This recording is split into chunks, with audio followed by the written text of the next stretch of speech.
Mi nombre es Álvaro. Tengo 35 años y desde hace más de una década trabajo como maquillista y embalsamador en un pequeño pueblo perdido entre los montes de México. Es un oficio que la mayoría evita, algo de lo que no se habla en reuniones familiares ni en fiestas. Es macabro, dicen. No es natural convivir tanto con la muerte. Pero para mí era solo un trabajo, uno que me permitió ganarme la vida y vivir tranquilo. Siempre pensé que mi realidad era muy distinta a los cuentos de terror que escuchaba de niño. La muerte, para mí, era un fin silencioso, frío, vacío de cualquier misterio. Hasta que llegó la noche que cambiaría todo. Esa noche recibí el cuerpo de una anciana. Nadie la había reclamado, ni siquiera para identificarla. Era una de esas pobres almas que terminan sus días en completo abandono. Al parecer, llevaba días muerta antes de que la encontraran. Su piel estaba rígida, teñida de un gris mortecino que era difícil disimular con maquillaje. No era la primera vez que trabajaba con un caso así, pero había algo en su expresión que me ponía incómodo. Sus ojos, aunque cerrados, parecían esconder una mirada acechante. Su boca, ligeramente abierta, tenía una curvatura que casi parecía burlona. Sacudí la cabeza. No debía dejar que mi imaginación me jugara trucos. Solo era un cuerpo más. El cuarto de preparación estaba en el sótano de la funeraria. Un lugar que conocía demasiado bien, las paredes de cemento sin pintar, las luces fluorescentes que parpadeaban de vez en cuando, y, al fondo, un espejo viejo y grande que heredé del dueño anterior del lugar. Nunca lo moví. Estaba allí más como un objeto decorativo que otra cosa, aunque había algo en el que siempre me pareció extraño. Su superficie era opaca, con manchas que no se borraban ni con los químicos más fuertes. Pero esa noche, mientras me inclinaba sobre el cuerpo de la anciana para maquillar su rostro, sentí algo que jamás había experimentado antes. No sé cómo explicarlo exactamente. Era como si alguien me estuviera observando, pero no desde el cuarto. Era una sensación que venía del espejo. Levanté la vista, esperando encontrarme con mi propio reflejo, pero vi algo más. Detrás de mí, en el marco del espejo, había una figura. Oscura, alta, de contornos deformados. No podía distinguir un rostro, pero sus movimientos eran inconfundibles, imitaba cada uno de los míos. Cuando levanté la brocha, la figura hizo lo mismo. Cuando la acerqué al rostro de la anciana, también lo hizo. Mi corazón comenzó a latir con fuerza y me giré rápidamente para enfrentar lo que fuera que estaba allí. No había nada. Respiré hondo, intentando calmarme. Tal vez estaba cansado. Mi jornada había sido larga, y no era raro que el cansancio jugara con mi percepción. Me giré de nuevo hacia el espejo, pero esta vez la figura estaba más cerca. No solo imitaba mis movimientos, sino que ahora parecía que sus brazos se extendían, como si intentara alcanzar algo. O a alguien. La brocha cayó de mis manos. El sonido del plástico contra el suelo rompió el silencio. Me quedé helado, incapaz de apartar la vista del reflejo. A medida que avanzaba la noche, el ambiente en el cuarto se volvió insoportable. El aire, aunque fresco, parecía oprimirme el pecho. Decidí que lo mejor era terminar lo más rápido posible y salir de allí. Pero cuanto más intentaba apresurarme, más sentía que algo me retenía. Era como si el tiempo se alargara. Cada segundo era una eternidad, y cada movimiento de mi mano parecía forzado, como si luchara contra una resistencia invisible. Cuando por fin terminé, aparté la mirada del espejo y tapé el rostro de la anciana con una sábana. Recogí mis herramientas, intentando ignorar esa sensación que me carcomía por dentro. Al salir del sótano, cerré la puerta con llave y subí a la oficina principal. Me preparé un café, esperando que el sabor amargo me devolviera algo de lucidez. Pero incluso en el calor de la pequeña cocina, sentía un frío que no tenía explicación. Era como si algo hubiera salido conmigo del sótano. Traté de convencerme de que todo había sido una alucinación, pero, en el fondo, sabía que había algo más. Decidí quedarme en la oficina hasta que amaneciera. No quería volver a casa con esa sensación encima. Pasaron las horas y el sueño comenzó a ganarme. Cerré los ojos, intentando relajarme, pero un ruido me despertó. Era un golpeteo suave, rítmico, que venía desde el sótano. Era como si alguien estuviera llamando a la puerta desde el otro lado. Me quedé inmóvil, conteniendo la respiración. Tal vez era solo mi imaginación, pero entonces el sonido se volvió más fuerte, más insistente. Mi mente buscaba excusas, es la madera expandiéndose con el frío, pensé. Pero cuando escuché un susurro, supe que no estaba solo. No entendí las palabras al principio. Era un murmullo bajo, irregular, como si viniera de una garganta que no había hablado en años. Me levanté lentamente, con las piernas temblorosas, y caminé hacia la puerta del sótano. Pegué el oído, intentando escuchar con claridad. Fue entonces cuando oí mi nombre. Álvaro. Mi corazón casi se detuvo.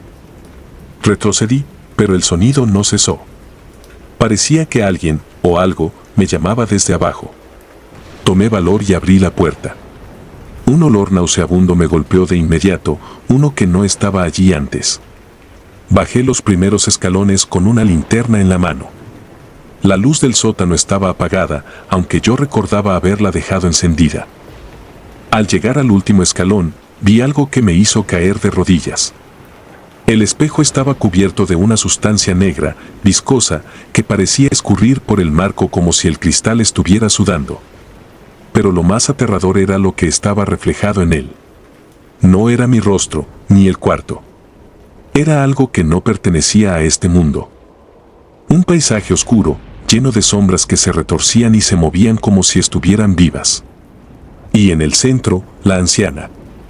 No estaba acostada en la mesa de embalsamamiento. Estaba de pie, con los ojos abiertos, mirándome fijamente.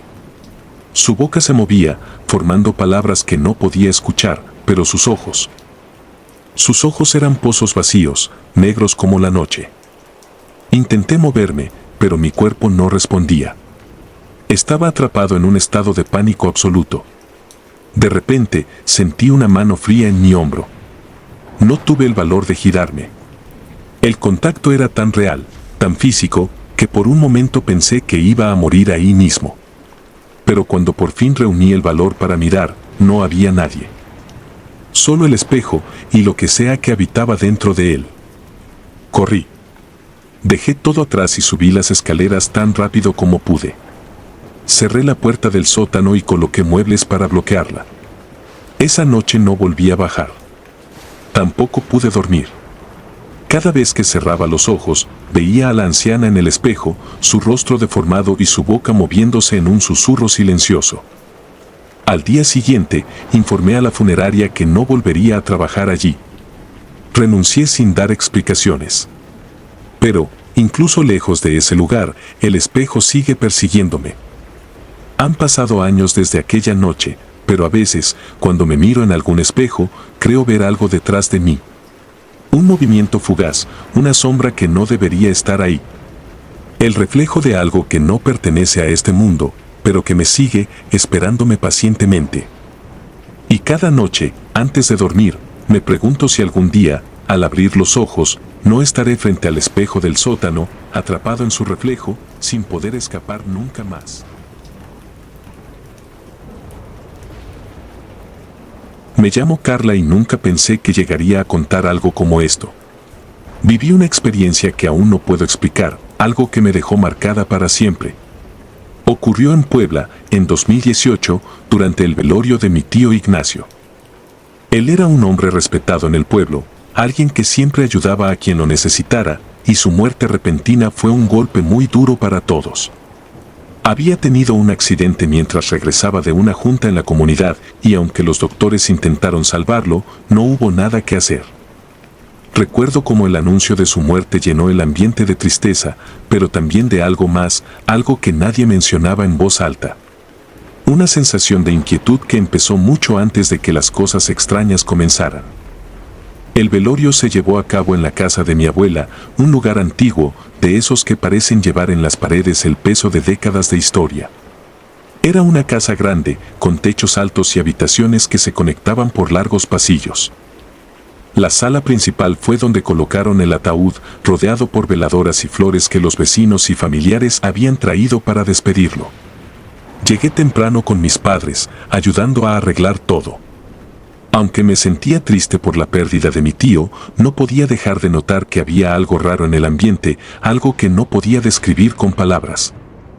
Esa noche, mientras la gente comenzaba a llegar, el ambiente se sentía cada vez más denso.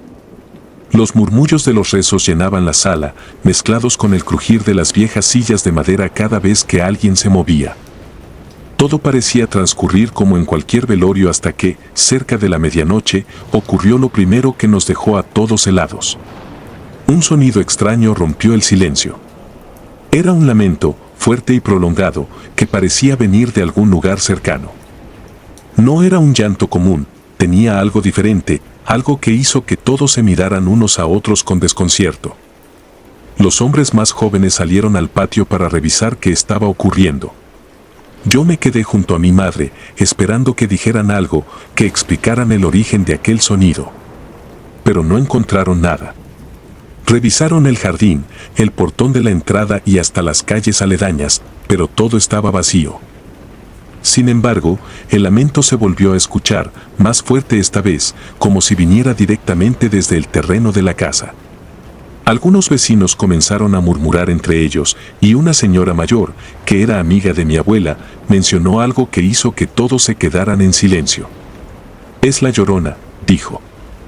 Su voz estaba cargada de una certeza que hizo que mi piel se tensara. En el momento, traté de no prestarle atención. Pensé que solo estaba tratando de asustarnos con historias antiguas que siempre había escuchado de niña. Pero mientras avanzaba la noche, comenzaron a suceder cosas que ya no tenían explicación. Las velas que rodeaban el ataúd comenzaron a apagarse solas, una tras otra, sin que hubiera viento o corriente de aire. Mi madre y yo nos levantamos para volver a encenderlas, pero apenas lo hacíamos, la llama volvía a extinguirse, como si algo invisible no quisiera que permanecieran encendidas. El miedo comenzó a apoderarse de los presentes. Los rezos se hicieron más fuertes, casi desesperados, mientras todos evitaban mirar directamente hacia el ataúd. Fue entonces cuando ocurrió lo más aterrador de la noche. Una de las mujeres que estaba rezando frente al féretro gritó de repente y se apartó bruscamente. Todos volteamos hacia el ataúd, y lo que vimos nos dejó en completo shock. Las flores que lo rodeaban, esos ramos frescos y perfumados que habían estado ahí desde el inicio del velorio, ahora estaban quemadas. Sus pétalos estaban ennegrecidos, y el aroma dulce que antes llenaba la sala había sido reemplazado por un olor acre, como de algo quemado. Nadie sabía qué decir. La casa estaba llena de gente, no había forma de que alguien hubiera hecho eso sin que lo notáramos. Mi abuela comenzó a llorar, y varias personas sugirieron que sacáramos el ataúd de la casa, que quizá era una señal de que algo no estaba bien. Pero otros insistieron en que lo mejor era seguir rezando, que no debíamos mostrar miedo. La vecina que había mencionado a la Llorona antes volvió a hablar, esta vez con un tono mucho más serio. Dijo que la Llorona siempre buscaba a sus hijos, pero que también podía aparecerse cerca de los muertos, como si quisiera llevárselos con ella. Cuando hay lamentos, significa que algo o alguien se va a ir con ella, dijo. Su declaración dejó a todos paralizados. El resto de la noche fue una mezcla de tensión y nerviosismo. Nadie se atrevió a salir al patio otra vez, y los rezos continuaron hasta el amanecer. Pero incluso con las oraciones, el ambiente nunca volvió a sentirse normal. Cada cierto tiempo, alguien decía haber escuchado pasos afuera o visto una sombra cruzando el patio, pero nadie tenía el valor de salir a comprobarlo. Finalmente, cuando llegó la mañana, llevamos el ataúd al panteón para enterrar a mi tío. La luz del día parecía calmar los ánimos, pero yo no podía quitarme de la cabeza lo que había pasado. Después del entierro, muchos de los vecinos que estuvieron en el velorio evitaron hablar del tema. Algunos lo atribuyeron al cansancio o a la imaginación colectiva, pero yo sabía que no había sido eso. Las flores quemadas, las velas que se apagaban y, sobre todo, ese lamento que escuchamos, no podían explicarse tan fácilmente. Desde entonces, cada vez que escucho las historias sobre la Llorona, ya no las tomo como simples leyendas. Tal vez no buscaba a mis primos ni a mí esa noche, pero algo, o alguien, estuvo ahí con nosotros, y todavía no sé exactamente qué quería. Nunca volví a pasar una noche en la casa de mi abuela. Y aunque mi familia trata de evitar el tema, yo sé lo que sentí esa noche, lo que vimos y escuchamos. A veces pienso en mi tío Ignacio, en si encontró realmente la paz o si algo lo perturbó durante su último adiós. La imagen de las flores quemadas sigue apareciendo en mi mente y aunque trato de olvidarlo, hay noches en las que el viento se lleva un sonido que me recuerda a aquel lamento. Y cada vez que lo escucho, no puedo evitar mirar por encima de mi hombro, esperando no encontrarla ahí. Me llamo Carlos y soy embalsamador en Oaxaca. Mi trabajo me ha enfrentado a todo tipo de situaciones.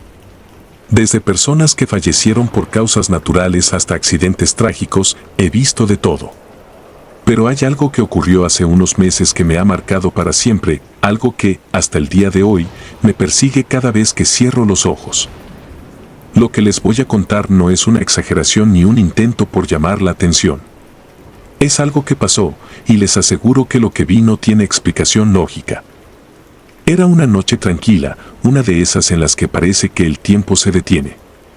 Estaba terminando con los últimos detalles del cuerpo de una mujer anciana cuando recibí una llamada de la morgue. Me informaron que acababan de traer el cuerpo de un joven que había fallecido en un accidente automovilístico en la carretera federal.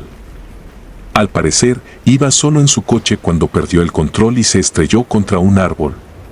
Me pidieron que lo preparara de inmediato para que estuviera listo al día siguiente. Eran casi las 10 de la noche y aunque estaba agotado, acepté. Era parte de mi trabajo y, después de tantos años, ya me había acostumbrado a las largas jornadas. El cuerpo llegó a la funeraria poco después. Estaba cubierto con una sábana blanca y debajo de ella se podían ver los rastros del accidente. Los cortes en su rostro y brazos eran profundos y su ropa estaba llena de tierra y sangre seca. Según los documentos, su nombre era Andrés, tenía 24 años y vivía en un pequeño pueblo a las afueras de la ciudad. No tenía familia cercana, excepto un primo que se había encargado de los trámites para trasladarlo hasta aquí. Algo en su historia me dio una sensación de tristeza, pero en ese momento no le di mucha importancia. Encendí las luces de la sala de embalsamamiento y comencé mi trabajo. A esa hora, la funeraria estaba completamente vacía y el silencio era absoluto. Lo primero que noté fue que el cuerpo estaba más frío de lo habitual, incluso para alguien que había estado varias horas en la morgue. Era extraño, pero lo atribuí al sistema de refrigeración del lugar. Empecé con el proceso de embalsamamiento, tratando de concentrarme en cada paso. La rutina siempre me ayudaba a mantener la calma, incluso en las noches más largas. Mientras trabajaba, noté algo que me hizo detenerme. Había una línea de lágrimas secas en las mejillas del cadáver. Nunca había visto algo así. Pensé que tal vez era sudor o algún fluido que había salido durante el accidente, pero al pasar un paño húmedo por su rostro, vi que las marcas se mantenían. Como si realmente hubiera estado llorando antes de morir. No le di más vueltas y seguí con mi trabajo, aunque esa imagen quedó grabada en mi mente. La temperatura de la sala comenzó a descender de manera brusca. Podía ver el vaho salir de mi boca mientras respiraba, algo completamente inusual. Revisé el termostato, pero estaba funcionando correctamente. En ese momento, un ruido sordo captó mi atención. Provenía del ataúd que había dejado preparado para Andrés en la esquina de la sala. Me acerqué lentamente, pensando que quizá algo se había caído o que el sonido había sido causado por los materiales al asentarse. Pero cuando llegué, vi que la tapa del ataúd vibraba, como si alguien estuviera tocándola desde dentro. Mi corazón comenzó a latir con fuerza, pero me obligué a mantener la compostura. Quise convencerme de que era imposible, que mi mente me estaba jugando una mala pasada por el cansancio. Sin embargo, el sonido se repitió, más fuerte esta vez.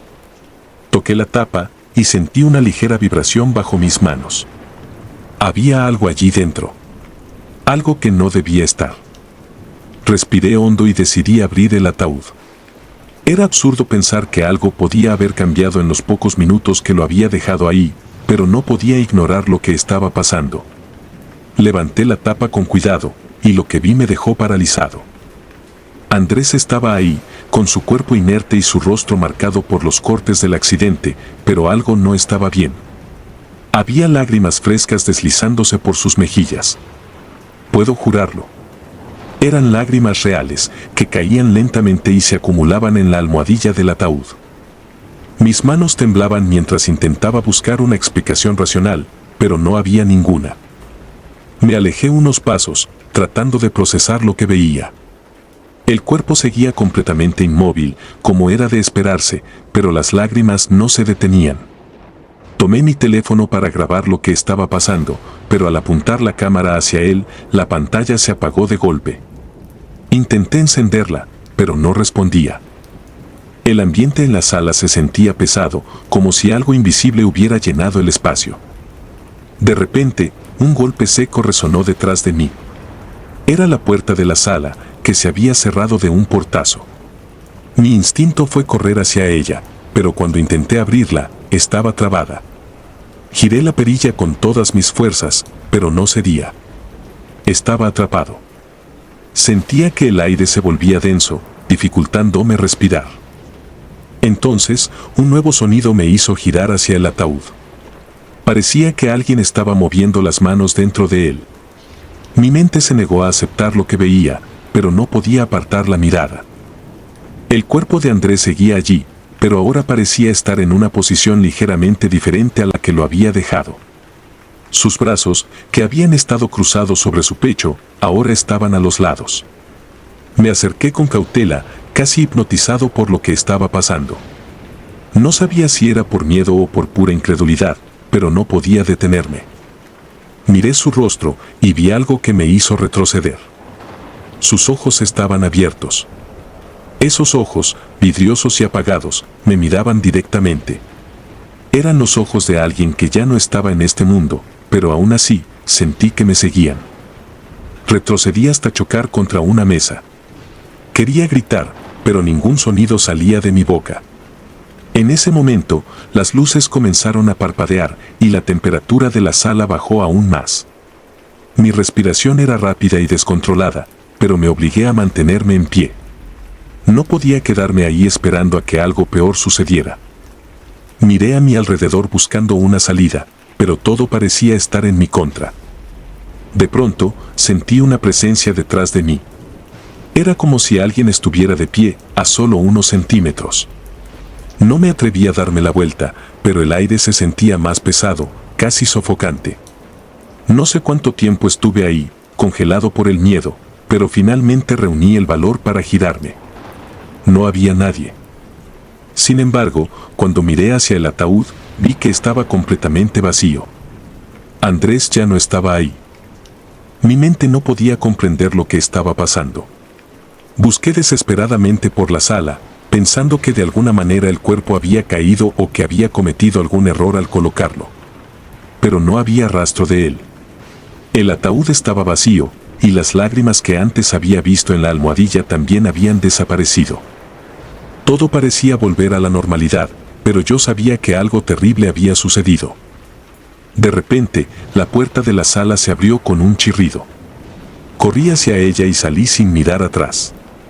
Mi jefe me encontró en la entrada de la funeraria, pálido y temblando.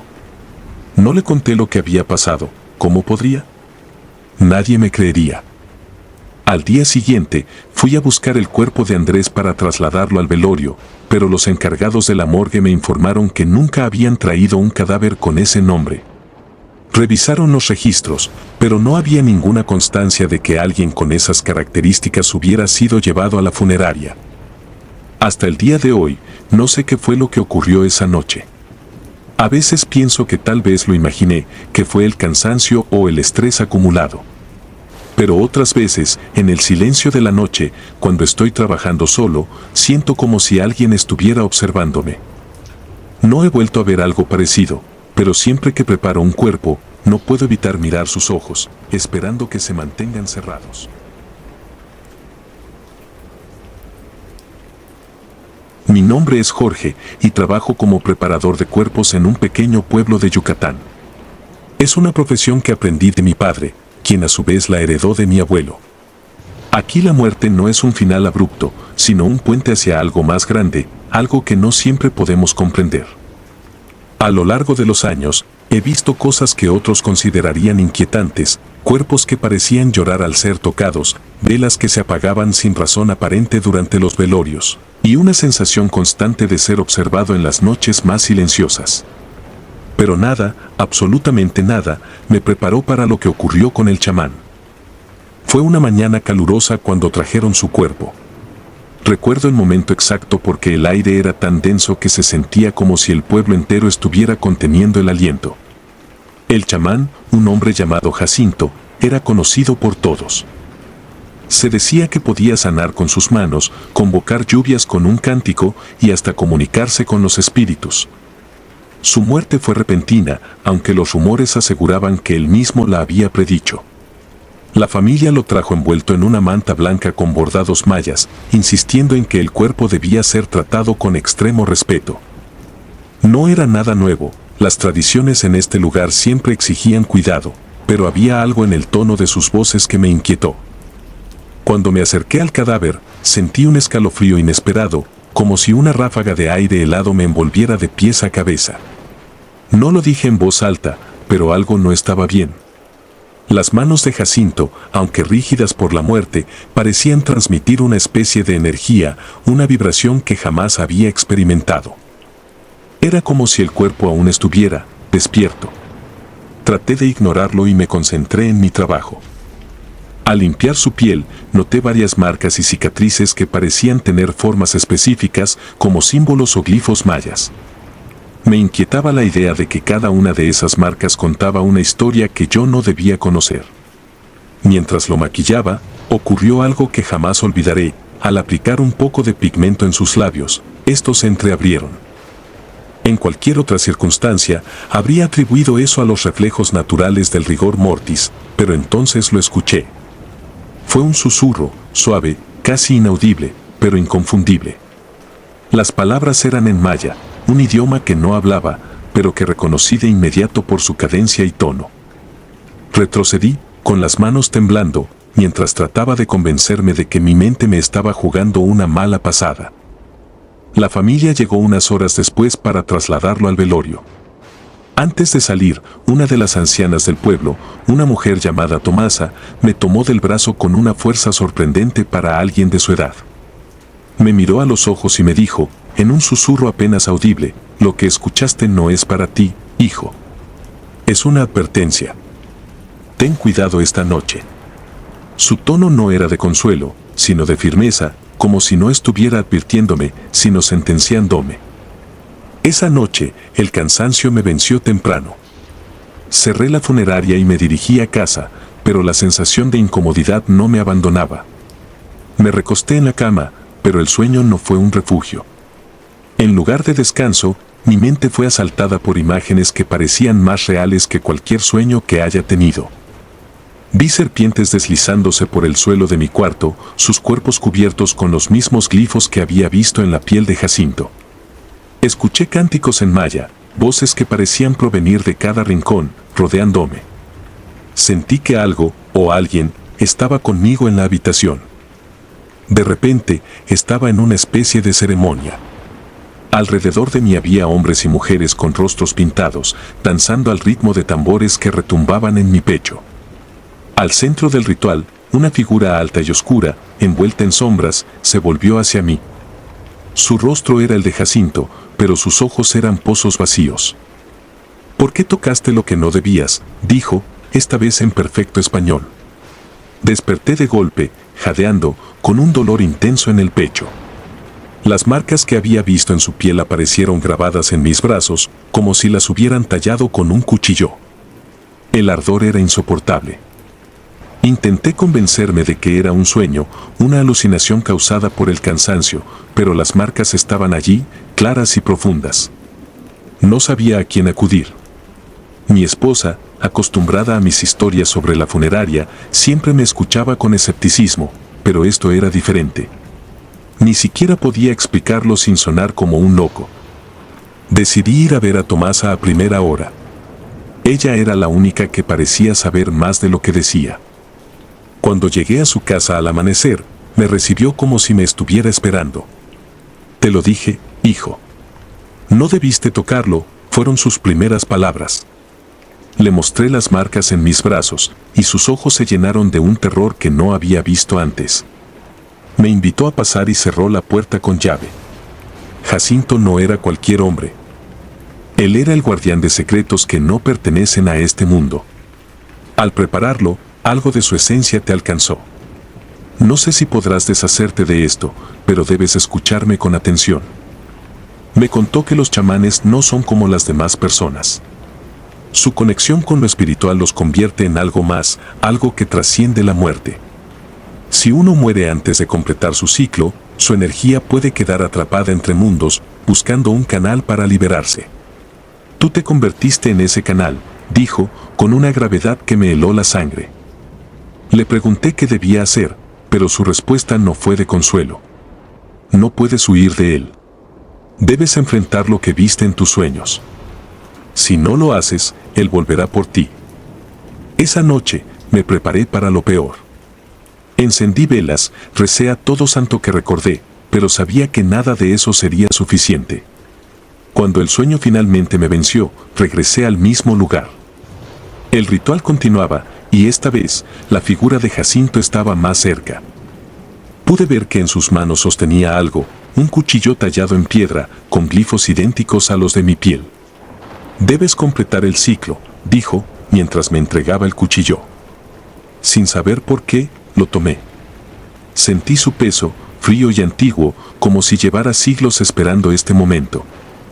Al despertar, el cuchillo estaba en mi mesa de noche. No supe cómo llegó ahí, pero su presencia era innegable. El ardor en mis brazos había desaparecido, y las marcas comenzaban a desvanecerse. Sin embargo, el miedo permanecía. Desde entonces, vivo con la certeza de que no fue solo un sueño. El cuchillo, ahora envuelto y oculto en un lugar que no revelaré, me recuerda cada día que hay fuerzas más allá de nuestra comprensión. Fuerzas que no deben ser tocadas, y mucho menos desafiadas. No he vuelto a maquillar a nadie desde entonces. Hay momentos en la vida que parecen sacados de una pesadilla, instantes en los que la realidad se tambalea y te deja con más preguntas que respuestas. Me llamo Julián, y lo que voy a contarles pasó en el verano de 2015, durante el funeral de un viejo amigo de la familia en Mérida, Yucatán. Aunque han pasado varios años, cada detalle sigue tan vivo en mi memoria como aquella tarde calurosa, llena de un peso invisible que aún no puedo explicar. El difunto era don Matías, un amigo cercano de mi padre desde su juventud. Era un hombre querido en su colonia, un mecánico humilde y honrado que siempre ayudaba a los demás. Su muerte fue repentina, un infarto fulminante que no le dio oportunidad de despedirse. Mi padre insistió en que fuéramos al funeral para acompañar a la familia, y aunque no tenía mucho contacto con ellos, sentí que era lo correcto. No podía imaginar que esa decisión me llevaría a experimentar algo que aún no logro comprender. La funeraria estaba en una calle tranquila, rodeada de árboles altos que apenas dejaban pasar la luz del sol. El calor era sofocante, típico de Yucatán, pero al cruzar la puerta, el aire era frío, como si hubieran encendido el aire acondicionado al máximo. El lugar era pequeño, con paredes blancas y bancos de madera gastados. Al fondo, el ataúd de don Matías estaba rodeado de flores, y un grupo de personas rezaba en voz baja. Todo parecía normal, hasta que mi atención se desvió hacia algo que no encajaba. Cerca del ataúd, una niña con un vestido azul jugaba sola. Tendría unos 6 o 7 años, con el cabello lacio y oscuro atado en 2 trenzas. Lo que me llamó la atención no fue solo su presencia, sino la forma despreocupada en que se movía, como si no estuviera en un funeral. Parecía completamente ajena a la tristeza que impregnaba el ambiente. Tenía una pequeña pelota de tela que lanzaba al aire y atrapaba repetidamente, sin mirar a nadie. Su vestido azul, con detalles de encaje blanco, parecía de otra época, como si no perteneciera al presente. Al principio pensé que era una pariente cercana de don Matías, tal vez una nieta o una sobrina. pero algo en su comportamiento me parecía extraño. Nadie parecía prestarle atención. Las personas que estaban cerca del ataúd la ignoraban por completo, como si no existiera. Incluso cuando la pelota cayó al suelo y rodó hacia los pies de una mujer, ésta ni siquiera se inmutó. Intenté no darle demasiada importancia. Me senté en uno de los bancos y bajé la mirada, tratando de centrarme en el rezo. Sin embargo, cada pocos segundos sentía la necesidad de mirar hacia ella, como si algo en mi interior me obligara a no perderla de vista. Seguía jugando, lanzando la pelota y atrapándola, como si estuviera atrapada en un ciclo interminable. En un momento, una mujer mayor, que parecía ser una vecina de la familia, se acercó y se sentó junto a mi padre. En voz baja, comenzó a comentar algo que me hizo quedarme helado. ¿Sabías que hace unos años una niña murió frente a esta funeraria? Fue atropellada por un camión cuando cruzaba la calle. Dicen que llevaba puesto un vestido azul. Mi padre no respondió, pero yo sentí como el aire en la sala parecía volverse más denso. La mujer continuó hablando, como si no se diera cuenta de lo que acababa de decir. A veces cuentan que la han visto por aquí, pero son puras habladurías, ¿verdad? No podía quitarle los ojos de encima a la niña. ¿Era posible que fuera la misma de la que hablaban? ¿Una aparición? Intenté convencerme de que era solo mi imaginación, de que debía haber una explicación lógica. Tal vez alguien más la había invitado al funeral y la coincidencia del vestido era solo eso, una coincidencia. Sin embargo, mientras más la observaba, más difícil se volvía a ignorar lo extraño de la situación. La niña nunca dejó de jugar, nunca cambió su expresión, nunca interactuó con nadie. En un punto, la pelota rodó hacia el ataúd y ella la siguió. Se inclinó para recogerla y, por un breve instante, me pareció que miró directamente hacia mí. Fue solo un segundo, pero sentí que el tiempo se detenía. Su mirada no era como la de un niño. Había algo vacío en sus ojos, algo que no debería estar ahí. El rezo terminó y la familia comenzó a prepararse para llevar el ataúd al cementerio. Mientras todos se movían, aproveché la oportunidad para preguntar discretamente por la niña. Me acerqué a una de las sobrinas de don Matías, una joven que parecía encargarse de organizar todo, y le pregunté si sabía quién era. Me miró confundida y negó con la cabeza. ¿Qué niña?, respondió. Señalé hacia el lugar donde la había visto por última vez, pero ya no estaba. Busqué por toda la sala. Revisé detrás de los bancos, cerca de la entrada, incluso en los pasillos de la funeraria. La niña había desaparecido. Nadie más parecía haberla notado, y cuando le mencioné a mi padre lo que había visto, simplemente dijo que tal vez era alguien de la familia que ya se había ido. Pero en el fondo sabía que eso no era cierto. El cortejo fúnebre salió hacia el cementerio, y yo fui con mi padre, aunque mi mente estaba en otra parte. No podía dejar de pensar en la niña, en su vestido azul y en la historia que había contado la vecina. Todo parecía demasiado extraño para ser una coincidencia. Esa noche, de regreso en casa, traté de dormir, pero no pude. Cerraba los ojos y veía su figura, jugando con la pelota, como si estuviera atrapada en un bucle interminable. Al día siguiente, decidí investigar. Pregunté a algunos conocidos de la familia y, poco a poco, las piezas comenzaron a encajar. Efectivamente, años atrás, una niña había muerto frente a esa funeraria. Su nombre era Camila, y según me contaron, era hija de una mujer que trabajaba limpiando el lugar. El accidente ocurrió un día en que Camila salió corriendo detrás de una pelota, justo cuando un camión pasaba por la calle. Murió al instante. El vestido azul que llevaba puesto ese día se convirtió en un detalle que todos los vecinos recordaban. Desde entonces, había rumores de que su espíritu aparecía de vez en cuando en la funeraria. Algunos decían que la habían visto jugando cerca de los ataúdes, siempre con el mismo vestido y la misma pelota. Otros aseguraban que era solo una leyenda, un invento para asustar a los curiosos. Pero yo sabía lo que había visto. Hasta el día de hoy, no sé exactamente qué fue lo que ocurrió en ese funeral. Pero cada vez que pienso en Camila, en su vestido azul y en esa mirada que me dirigió, no puedo evitar sentir que estaba atrapada allí por alguna razón, incapaz de irse. Y aunque nunca la volví a ver, hay noches en las que creo escuchar el leve golpeteo de una pelota de tela rebotando en algún rincón de mi mente. No todo el mundo entiende lo que implica trabajar como embalsamadora. Hay quienes piensan que es un trabajo rutinario, mecánico, casi frío. Otros creen que convivir con los muertos te endurece, te vuelve inmune al miedo. Déjenme decirles algo, no importa cuánto tiempo lleves haciendo este trabajo, siempre hay algo que te puede romper. Mi nombre es Mariana, trabajo como embalsamadora en un pequeño pueblo en Texas y lo que voy a contarles me ocurrió hace 3 años. Desde entonces, no hay noche en la que no piense en lo que pasó. No importa cuánto intente dejarlo atrás, lo que vi y sentí esa noche se quedó conmigo.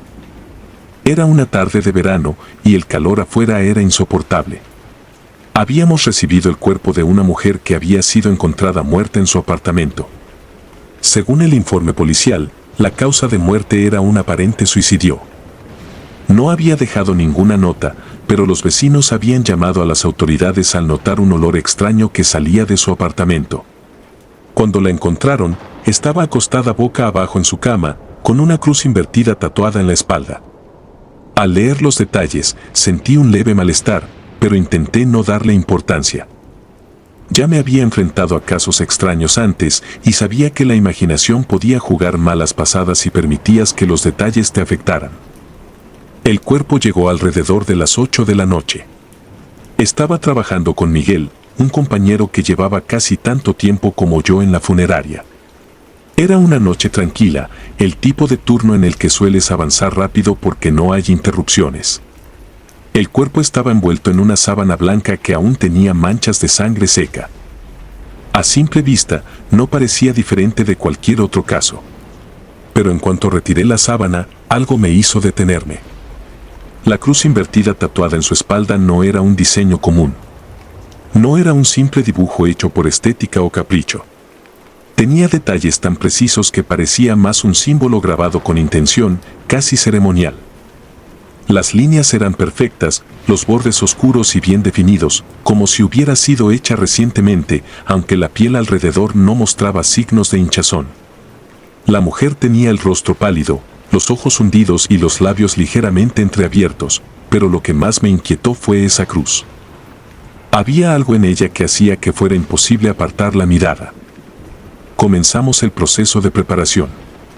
Todo parecía normal al principio, aunque yo no podía sacudirme la sensación de incomodidad que había crecido desde que vi el tatuaje. Mientras trabajábamos, Miguel y yo evitábamos hablar más de lo necesario, algo inusual en nosotros. Había un silencio en la sala que no era normal, un silencio que no venía solo de la ausencia de palabras, sino de algo más profundo. Era como si el aire estuviera demasiado denso, demasiado pesado. Pasaron unos 20 minutos cuando sentí algo que no puedo explicar. Fue como si una corriente de aire frío rozara mi cuello. Me quedé inmóvil por un momento, tratando de racionalizar lo que acababa de pasar. Miré hacia el ventilador que siempre teníamos encendido en la sala, pero estaba apagado. De hecho, no había nada que pudiera haber causado ese frío repentino. Mi cuerpo se tensó, pero intenté no pensar demasiado en ello y seguí trabajando. Sin embargo, no podía evitar mirar de reojo a la cruz tatuada en su espalda. Cada vez que la veía, parecía más oscura, más profunda. Unos minutos después, Miguel salió de la sala para ir al baño, dejándome sola con el cuerpo. El ambiente en la sala parecía cambiar en cuanto él se fue. El zumbido habitual de las luces fluorescentes se sentía más fuerte, como si retumbara dentro de mi cabeza. Me acerqué para ajustar el brazo de la mujer y, cuando lo hice, vi algo que me heló. En la superficie brillante de la mesa de acero, justo debajo de la espalda del cuerpo, parecía haber una sombra que no correspondía a nada. No era mi sombra ni la del cuerpo. Era algo más. Algo que se movió rápidamente hacia el borde de la mesa antes de desaparecer por completo. Mi corazón comenzó a latir con fuerza mientras intentaba convencerme de que había sido un reflejo o una ilusión causada por el cansancio. Pero entonces lo sentí de nuevo, ese aire frío, esta vez directamente en mi oído, como si algo invisible estuviera demasiado cerca de mí. Quise salir corriendo de la sala, pero me obligué a mantener la calma. Era mi trabajo, y no podía permitir que el miedo me dominara. Miguel regresó poco después, y me sentí aliviada de no estar sola. Pero la tranquilidad no duró mucho. Mientras trabajábamos, ambos escuchamos un golpe seco que provenía de una esquina de la sala. Era como si algo hubiera caído al suelo, pero cuando miramos, no había nada fuera de lugar. Miguel frunció el ceño, y pude notar que también estaba incómodo, aunque no dijo nada. Tratamos de ignorarlo y seguimos trabajando en silencio. Fue entonces cuando sucedió algo que ninguno de los dos podía explicar. Mientras Miguel estaba al otro lado de la mesa, preparando los instrumentos, la cruz en la espalda de la mujer pareció moverse. No me refiero a que su piel se haya contraído o que el cuerpo haya cambiado de posición. No. La cruz misma se movió, como si las líneas del tatuaje se deslizaran lentamente por su piel. Miguel lo vio también. Lo sé porque dejó caer los instrumentos que tenía en las manos y retrocedió varios pasos, con el rostro pálido. En ese momento, algo en mí se rompió.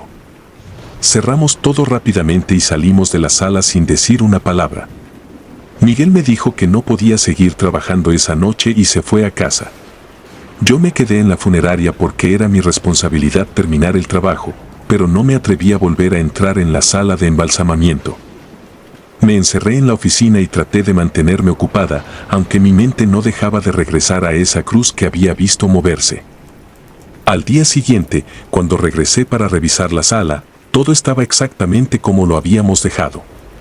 El cuerpo de la mujer seguía sobre la mesa, inmóvil, con la cruz en su lugar. Pero algo había cambiado. El ambiente no se sentía igual.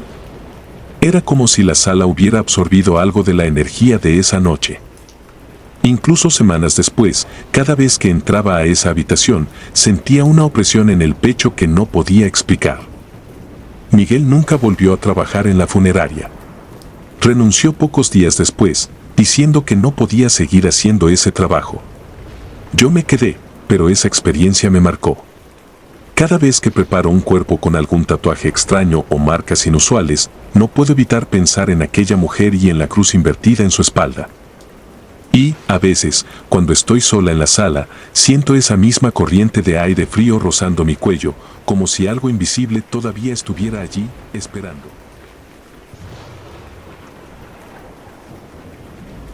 Trabajar en una funeraria nunca fue algo que imaginé hacer.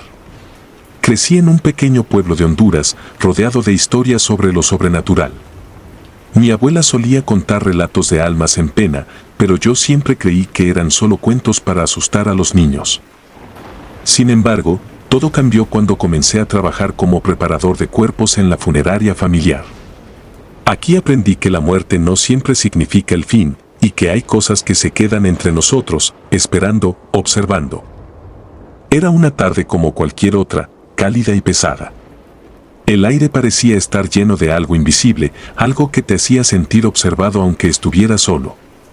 Recibimos el cuerpo de una mujer joven, de no más de 30 años, que había muerto en un accidente automovilístico.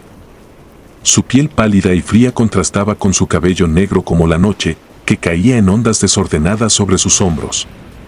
Me pidieron que la arreglara para el velorio, un trabajo que había hecho incontables veces antes. Pero desde el momento en que abrí la puerta del cuarto de preparación, algo se sintió mal. Era como si el aire estuviera cargado de una electricidad sutil, casi imperceptible, pero lo suficiente para erizarme la piel. Coloqué el cuerpo sobre la mesa metálica y comencé mi rutina. Primero limpié su rostro y luego traté de alisar su cabello con un peine que siempre llevaba conmigo. Era un objeto simple, de madera, que había sido de mi madre y que consideraba mi herramienta de la suerte.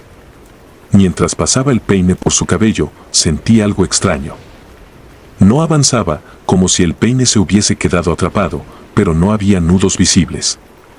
Tiré con más fuerza, pensando que quizá era un mechón rebelde, pero se sintió como si algo lo sujetara desde el otro lado. Algo frío recorrió mi espalda cuando escuché un susurro, bajo y claro, junto a mi oído: déjalo. Me congelé. Miré alrededor, convencido de que alguien debía estar allí, pero estaba solo. La sala estaba en completo silencio, salvo por el leve zumbido de las luces fluorescentes. Solté el peine de inmediato, dejándolo sobre la mesa junto al cuerpo. No sabía qué pensar. ¿Había sido mi imaginación? Decidí ignorarlo y seguir trabajando, pero el ambiente se sentía cada vez más opresivo. El aire estaba pesado y me costaba respirar. Los minutos pasaban, pero la sensación de estar siendo observado no se iba. Dejé el peine a un lado y traté de usar mis manos para arreglar el cabello. En ese momento, lo vi. O al menos, creí verlo. Reflejado en el espejo que colgaba en la pared, algo pasó detrás de mí. Fue rápido, apenas un movimiento, como una sombra que no debería estar ahí. Me giré bruscamente, pero no había nadie. Mi corazón latía con fuerza, pero me dije a mí mismo que solo estaba nervioso. Era fácil que la mente te jugara malas pasadas en un lugar así. O al menos, eso quería creer. Intenté concentrarme, pero el susurro seguía repitiéndose en mi cabeza, déjalo. Era como si se hubiera grabado en mi mente. Entonces ocurrió algo que me hizo dudar de mi cordura. El peine que había dejado sobre la mesa comenzó a moverse, apenas un par de centímetros, pero lo suficiente para que lo notara. Me quedé paralizado, con la respiración contenida. Quise salir corriendo, pero mis piernas no respondían. Era como si algo invisible me retuviera ahí, obligándome a mirar.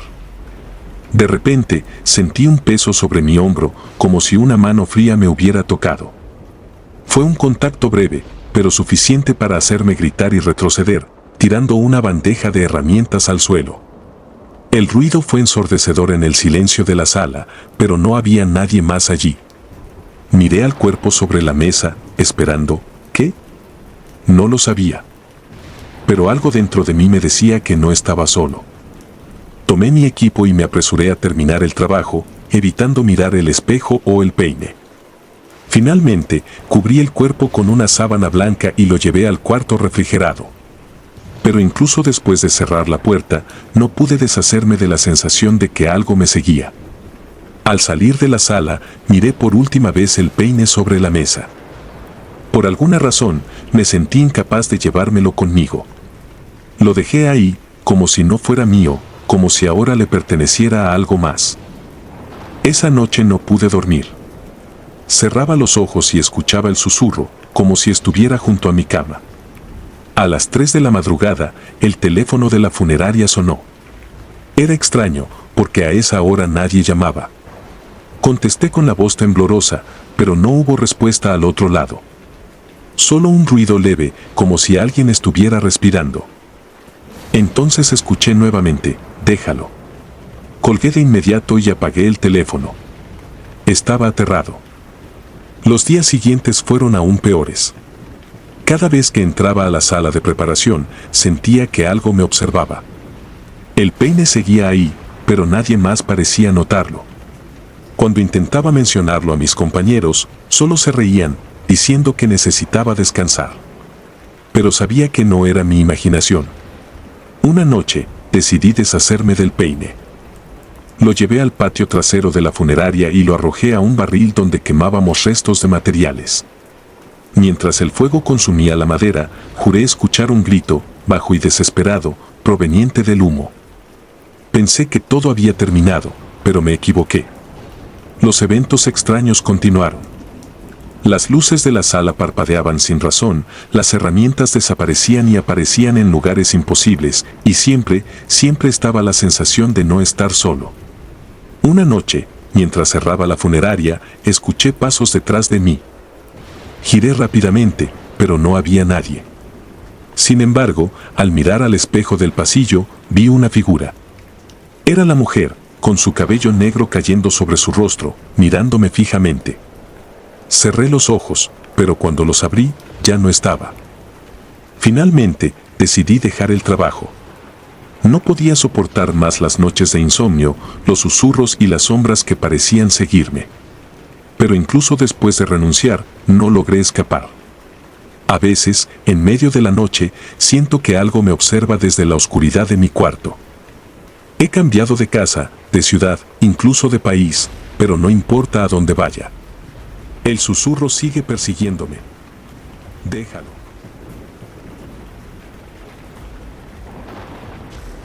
Nunca pensé que algo tan extraño y aterrador pudiera ocurrir en un momento de tanta solemnidad. Yo siempre he sido de los que evitan pensar demasiado en lo que hay después de la muerte, porque me reconforta creer que, cuando alguien se va, simplemente descansa en paz. Pero lo que viví una noche, durante un funeral al que asistí con mis padres, puso a prueba todo lo que creía sobre la muerte y el más allá. Desde entonces, hay cosas que no puedo borrar de mi mente. Todo comenzó hace un par de años, en una pequeña localidad de Veracruz. Mi papá tenía un amigo de la infancia, don Ignacio, un hombre ya mayor que falleció a causa de un paro cardíaco. No lo conocía bien, pero mi papá insistió en que lo acompañara al funeral porque, según él, era una manera de mostrar respeto hacia alguien que, en sus palabras, había sido como un hermano. Así que fui, más por compromiso que por otra cosa, sin imaginar lo que iba a presenciar esa noche. El velorio se realizó en la casa de don Ignacio, una construcción vieja, de esas con techos altos y paredes gruesas que parecen guardar ecos de generaciones enteras. Había una gran sala en la entrada, donde se colocó el ataúd rodeado de flores y velas. Los asistentes, la mayoría gente mayor, se agrupaban en pequeños círculos, conversando en voz baja o rezando el rosario. Todo parecía normal, aunque no podía ignorar la sensación de pesadez en el aire. Quizás era el luto colectivo lo que hacía que el ambiente se sintiera tan cargado. Me ubiqué en una esquina de la sala, sentado en una silla de madera que crujía con cada movimiento. Desde ahí tenía una vista clara del ataúd, que permanecía abierto para que los familiares pudieran despedirse de don Ignacio. La velación avanzaba con calma, entre rezos y murmullos, hasta que algo comenzó a cambiar. Fue un sonido lo que primero llamó mi atención. Era leve, casi imperceptible, como un lamento ahogado que parecía venir de algún lugar de la sala. Me quedé quieto, agudizando mis sentidos, convencido de que mi mente me estaba jugando una mala pasada. Pero el sonido no cesó. Era un lamento prolongado, lleno de dolor, que parecía emanar de las paredes mismas. Miré a mi alrededor, esperando ver alguna reacción en las personas que estaban cerca de mí, pero todos parecían seguir en lo suyo, como si no escucharan nada. ¿Seré el único que lo escucha?, me pregunté, mientras un extraño calor se extendía por mi pecho. Intenté concentrarme en las oraciones, pero el lamento seguía ahí, como un hilo invisible que jalaba mi atención hacia el ataúd. No sé cuánto tiempo pasó, pero en algún momento los rezos fueron interrumpidos de manera abrupta. Una de las hijas de don Ignacio, una mujer robusta y de cabello canoso que se había mantenido en completo silencio toda la noche, comenzó a comportarse de manera extraña. Su respiración se aceleró y su rostro pasó de estar sombrío a completamente pálido. Parecía que luchaba por mantenerse en pie, pero sus piernas no la obedecían. Antes de que alguien pudiera reaccionar, cayó al suelo, inconsciente. Hubo un caos inmediato. Los asistentes se amontonaron alrededor de ella, tratando de ayudarla. Alguien le echó alcohol en la frente, mientras otros murmuraban que tal vez era el estrés del momento lo que la había afectado. Mi mamá me pidió que me hiciera a un lado para no estorbar, pero yo no podía apartar la mirada. Había algo en esa escena que me parecía profundamente inquietante. La mujer, a pesar de estar inconsciente, no dejaba de moverse. Sus manos temblaban, y su rostro parecía tensarse como si estuviera teniendo una pesadilla intensa. Cuando finalmente despertó, todos se quedaron en silencio, esperando escuchar qué había ocurrido. Tenía los ojos abiertos de par en par y una expresión que era difícil de describir, una mezcla de terror y confusión. Respiraba con dificultad y murmuró algo que al principio nadie pudo entender. Un hombre se inclinó para escucharla más de cerca y repitió en voz alta lo que ella acababa de decir: «Él no quiere que lo lleven lejos». Esa frase cayó como un peso sobre todos los presentes. Al principio, nadie sabía cómo interpretarla, pero entonces alguien mencionó que había habido un desacuerdo en la familia sobre dónde debía ser enterrado don Ignacio. Algunos querían llevarlo al panteón municipal, que estaba a unos kilómetros del pueblo, mientras que otros insistían en que debía ser enterrado en el rancho donde había pasado casi toda su vida. Esa discusión había quedado inconclusa, pero ahora parecía que el propio don Ignacio estaba haciendo valer su voluntad desde el más allá. La mujer comenzó a llorar desconsoladamente, repitiendo una y otra vez que había sentido la presencia de su padre mientras estaba inconsciente. Decía que había visto su rostro, que le había hablado en ese estado extraño, rogándole que no permitieran que lo enterraran en un lugar que no fuera su tierra. Su relato fue interrumpido por un fuerte ruido que resonó en la sala. Las velas que rodeaban el ataúd se apagaron al mismo tiempo, como si una corriente de aire las hubiera extinguido de golpe. Nadie supo qué hacer en ese momento. Algunos comenzaron a rezar más fuerte, mientras que otros, visiblemente nerviosos, salieron al patio. Yo me quedé inmóvil, incapaz de moverme, observando cómo una de las mujeres mayores de la familia se acercaba al ataúd con cautela. Puso las manos sobre la tapa, como si quisiera asegurarse de que todo estaba en orden, pero su expresión cambió al instante. Retrocedió rápidamente, llevándose las manos a la boca, como si hubiera sentido algo que no debía estar ahí. El ambiente se volvió insoportable. El lamento que había escuchado al principio ahora parecía más intenso, más presente. No era algo que pudiera atribuir a mi imaginación, lo escuchaba con tanta claridad que sentía que venía directamente desde el ataúd. Nadie lo mencionó, pero por las miradas nerviosas de los presentes, sabía que no era el único que lo percibía. Era como si la voz de don Ignacio se estuviera manifestando, exigiendo ser escuchada. Esa noche, la decisión fue tomada. La familia optó por enterrar a don Ignacio en el rancho, cumpliendo con lo que parecía ser su último deseo. Sin embargo, esa elección no trajo el alivio que todos esperaban. En los días siguientes, varias personas que asistieron al velorio comenzaron a reportar sueños extraños. En ellos, don Ignacio aparecía, siempre de pie junto a su ataúd, mirándolos en silencio. Algunos decían que podían sentir su presencia incluso despiertos, como si los estuviera vigilando para asegurarse de que su voluntad se cumpliera. Yo también tuve sueños. En ellos, estaba de nuevo en aquella sala, pero esta vez no había nadie más, solo el ataúd y yo. Podía escuchar el lamento con claridad, resonando en mi mente como una advertencia. Aunque he tratado de olvidarlo, esa noche sigue atormentándome. No sé si lo que pasó fue real o simplemente el resultado de una mente colectiva afectada por el dolor.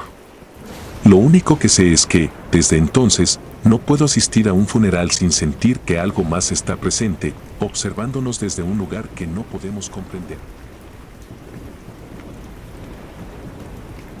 Si te gustaron los relatos, nos gustaría que nos apoyaras con un like o un comentario. Y si no estás suscrita o suscrito, te invito a que lo hagas para que no te pierdas los relatos y las historias de Mr. Terror Maligno. Sin más, gracias por escucharnos, hasta el próximo video. Saludos.